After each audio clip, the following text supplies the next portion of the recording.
Bonjour à toutes et à tous, bienvenue dans ce nouveau numéro de Smart Éducation, un magazine dédié à la formation, aux nouveaux métiers, aux nouvelles pédagogies, le rendez-vous qui donne un futur à la jeune génération. Aujourd'hui, on s'intéresse aux études dans le secteur de la culture.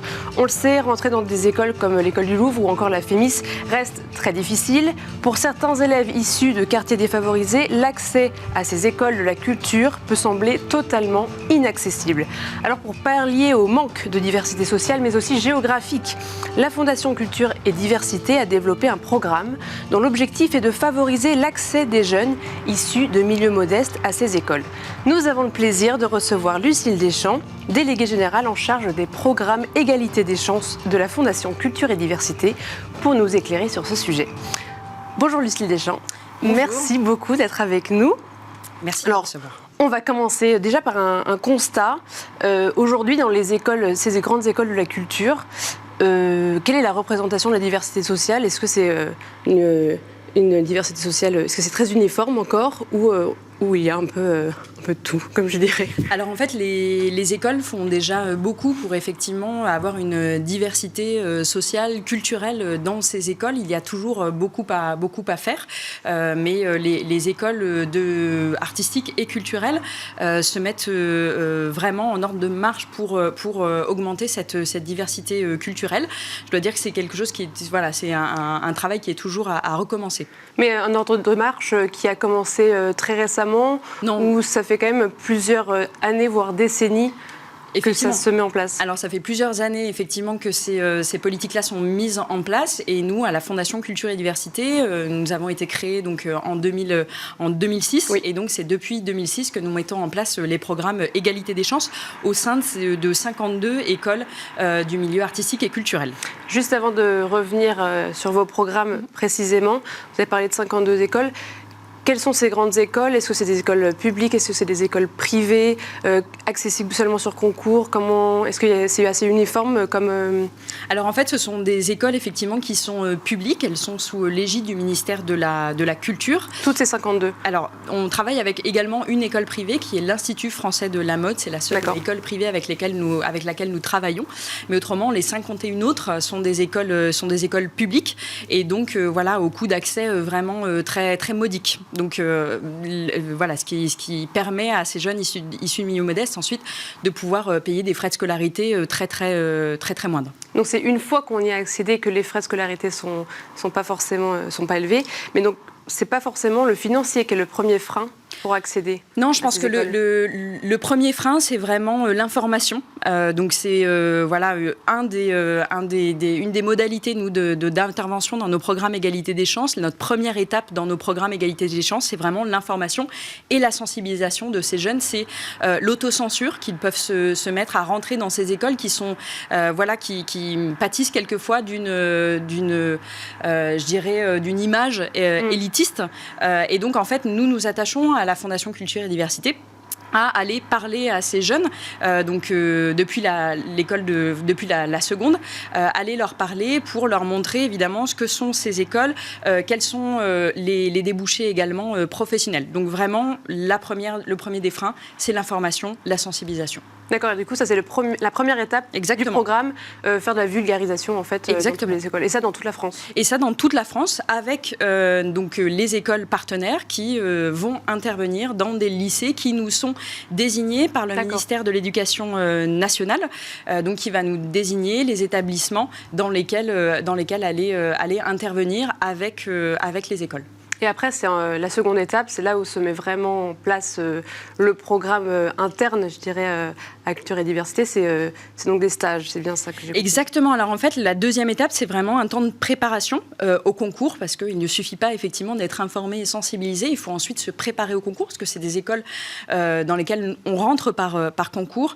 Et donc ça, on met en place ce qu'on appelle des stages Égalité des chances. Donc c'est des temps de préparation où des lycéens qui ont ont été sélectionnés vont aller in situ dans les écoles qu'ils veulent intégrer pour connaître ces écoles, pouvoir savoir aussi de quoi est fait le concours qu'ils vont passer. Et donc, c'est vraiment le fait d'être dans l'école, de la connaître, qui va leur permettre d'augmenter leurs chances, en fait, d'intégrer ensuite ces établissements, avec l'idée vraiment qu'ils passent le concours comme tous les autres. C'est-à-dire qu'ils auront été effectivement préparés. En revanche, ensuite, ils passent le concours. Il n'y a pas de différence ensuite. Exactement. Voilà. Mais parce que, du coup, ils choisissent déjà une école avant le stage et le stage est vraiment fait pour une seule école en particulier. Exactement. Alors en fait, on va aller sensibiliser des jeunes aussi en fonction de leur spécialité dans leur lycée, et ensuite en fonction de cette spécialité, ils vont postuler au stage égalité des chances. Et ensuite ils vont pouvoir passer cette semaine en immersion totale dans l'école. Qui seront du coup pendant les vacances. Exactement, c'est pendant leur temps libre, donc c'est pendant les vacances scolaires, et donc là pendant les vacances de février, 175 élèves sont allés un peu partout en France, donc à l'école, par exemple, l'École nationale d'architecture de Grenoble, de Clermont-Ferrand, à l'École du Louvre, à l'Institut français de la mode dont je parlais, à l'École d'art de la Villa-Arson, à l'École d'art de Tours. Donc voilà, en fait, c'est vraiment, et à l'INA également. Et donc, en fait, c'est vraiment une semaine de préparation intense. Et la préparation, c'est donné par des professeurs qui sont déjà dans l'institut ou alors de Culture et Diversité. Donc ça, vraiment, la Fondation Culture et Diversité ne propose pas, nous ne sommes pas une mini-prépa privée, oui. C'est vraiment en partenariat avec l'école, et l'école, en fait, a toute main sur la pédagogie, en fait, du stage, et la Fondation Culture et Diversité est là pour tout organiser logistiquement, c'est-à-dire la venue des élèves. Évidemment, ces stages sont intégralement gratuit pour les élèves. Et donc, nous, on va organiser toute la logistique autour de ces stages-là. Et à l'issue de ces stages, la majorité réussissent à passer le concours. Effectivement, en fait, on a des taux en fait, d'accès au concours ensuite qui sont bien plus élevés que la moyenne nationale. Et donc ça, c'est vraiment en fait la réussite de cette pédagogie-là, j'ai envie de dire, vraiment à l'intérieur des écoles que les élèves veulent préparer. Et donc, les résultats sont bien meilleurs que les résultats nationaux. On a autour de 30% pour l'école du Louvre notamment. On est à peu près à 60% pour les écoles d'architecture. Et au global, on a un élève sur deux qui intègre, en tout cas qui a les concours des écoles.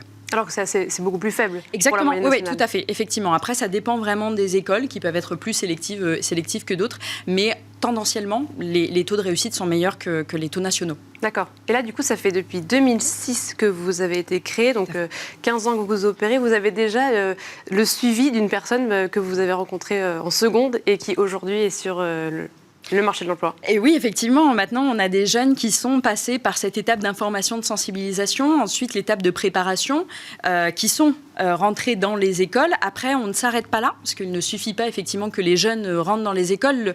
Ce qui fait la force aussi de la Fondation, c'est évidemment ces partenariats avec toutes ces écoles, sans qui on ne ferait évidemment rien, mais c'est aussi le suivi sur le long terme et en multifactoriel. C'est donner des bourses, par exemple. D'accord, multifactoriel, ça veut dire que c'est sur différents plans. Exactement, c'est-à-dire donner le financier, donner des bourses, le logement, trouver des logements pour ces jeunes quand ils sont en école. Un facteur aussi, ça peut être un facteur pédagogique, c'est-à-dire on va donner des cours supplémentaires, notamment pour les premières années. Donner des accès culturels, de soutien, exactement. Et puis ensuite de l'insertion professionnelle. Donc ça va être des résidences, de la diffusion de leur création, des ateliers de rédaction, de CV, de lettres de motivation, ce genre de choses. Et puis ensuite, on a vraiment une dernière étape qui va venir parachever le tout, où les plus anciens vont s'engager auprès des plus jeunes. Et donc là... Et faire du mentorat. Exactement. Et donc, faire du mentorat, aller intervenir dans un lycée, par exemple, le lycée dont ils sont originaires, ils vont pouvoir y retourner et témoigner de leur expérience. Et donc ça, c'est vrai que maintenant, on a des jeunes qui sont insérés professionnellement. Et c'est une vraie réussite. Une vraie réussite. Oui. Et on parlait tout à l'heure de vulgarisation. Est-ce qu'aujourd'hui, c'est encore nécessaire de faire de la pédagogie sur les métiers de la culture? Parce que c'est vrai que c'est un peu ceux qui sont presque le plus visibles sur les réseaux sociaux, les acteurs, etc. qu'est-ce qu'il faut? Il faut encore faire de la pédagogie sur ce qui existe comme métier du monde de la culture. Je pense qu'il faut encore faire de la pédagogie, tout à fait, parce qu'en fait, c'est des métiers qui changent beaucoup aussi, et donc il faut les réexpliquer vraiment assez souvent.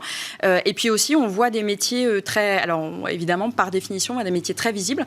Il y a beaucoup d'autres métiers qui existent, parce que évidemment, on voit des métiers de l'acting quand on parle du cinéma, mais il y a tous les métiers effectivement plus techniques qui sont vraiment aussi qui sont enseignés dans ces écoles-là. Et donc il y a tout un panel de métiers qu'il faut présenter, bien sûr, oui, qui ne sont pas représentés. Et de débouchés, c'est autant de débouchés professionnels. Et là, on parlait aussi du suivi d'un élève de la seconde à presque 2 ou 3 ans de carrière après. Oui. C'est vraiment un suivi personnel, individuel. Vous êtes combien dans la Fondation pour réussir à faire ce suivi? Alors, on est donc dans la Fondation Culture et Diversité. Donc, il y a une fondation d'entreprise, c'est-à-dire qu'on reçoit des fonds de l'entreprise Fimalac. On est une quinzaine de personnes à travailler. Et donc, c'est effectivement un suivi très personnalisé. Nous rappelons l'ensemble des élèves année par année, promotion par promotion. Donc maintenant, on a 12 programmes égalité des chances avec 52 écoles. Mais c'est effectivement autant d'élèves à rappeler chaque année. Et donc, la cohorte grossit. Et donc, ça demande du temps. Mais c'est là aussi un gage, je crois, de réussite et une singularité aussi de notre méthodologie. Est-ce que, pour vous, comment faire pour aller plus loin dans l'insertion des jeunes issus de quartiers, par exemple, défavorisés? Est-ce que, pour vous, il devrait y avoir un acteur complémentaire? Est-ce que vous tournez sinon vers d'autres personnes pour permettre de créer tout un écosystème positif? Alors, je pense qu'il y a plusieurs... il y a effectivement, on n'est pas... il y a d'autres fondations ou associations qui travaillent et qui œuvrent à plus de diversité. Nous, notre credo à la Fondation, c'est de se dire que cette diversité-là est nécessaire à la richesse de la création culturelle et artistique en France. C'est-à-dire que cette création va s'appauvrir et s'appauvrit si cette diversité-là n'est pas favorisée. Et donc, nous œuvrons, les écoles œuvrent également. Il y a aussi le programme national qui s'appelle les Cordées de la réussite, qui existe également. Alors, pas seulement dans le domaine des écoles artistiques et culturelles, mais qui est un petit peu plus large. Donc, en fait, c'est effectivement la confluence, en fait, je pense, de toutes ces actions-là qui fait que la diversité va être de plus en plus importante dans ces écoles. Et après, il va y avoir des professionnels qui vont se tourner vers vous pour mettre leurs annonces, par exemple. Est-ce que vous rayonnez assez dans le milieu professionnel? Alors, en fait, on a une sorte de réseau social interne à la Fondation. Et donc, on reçoit justement des offres d'emploi et de stages d'un certain nombre de partenaires, notamment le musée d'Orsay, Marianne International, qui nous envoie aussi des annonces, des stages, des emplois, et que l'on peut diffuser effectivement sur notre réseau un peu social interne. C'est là aussi où les jeunes de différentes promotions peuvent se rencontrer, s'aider, s'entraider. Et donc ça, c'est vraiment aussi, c'est assez vertueux. Mais merci beaucoup, Lucie Deschamps, déléguée générale en charge des programmes Égalité des chances de la Fondation Culture et Diversité. Merci d'avoir pris le temps de répondre à toutes mes questions. Et quant à nous, on se retrouve demain pour un nouvel numéro de Smart Éducation.